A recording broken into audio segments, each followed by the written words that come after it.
Сәлем достар, біз бүгін сіздермен бірге пышный әрі дәмді бауырсақтар жасайтын боламыз.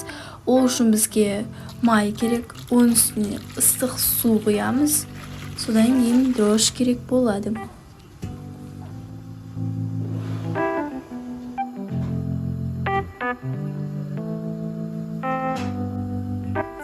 Дрожж салғаннан кейін үстіне қант себетін. Дрожж көтеру үшін қапағын жауып қоятын боламыз. Ал енді бізді көтерілді. Оның үстіне тұз себеміз.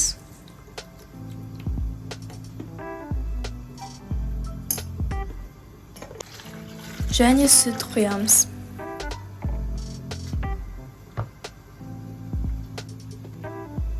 Ал осының барлығын қосқаннан кейін ұнымызды қосамыз.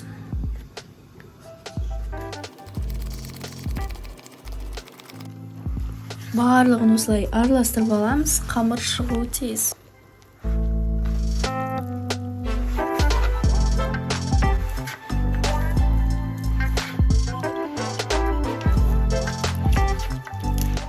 Біздің қамырымыз көтеру үшін оны үстіне салфанмен жауып, крышкасын жауып қоямыз.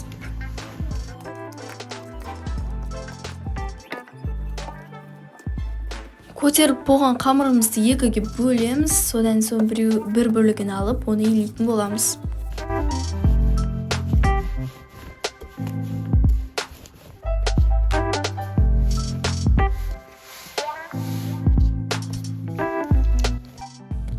Ал енді біздің бауырсақтарымыз дөңгелек формада болады, сол себептен осындай формадағы стаканды алып, қамыр бойынша осылайша формасын келтіреміз.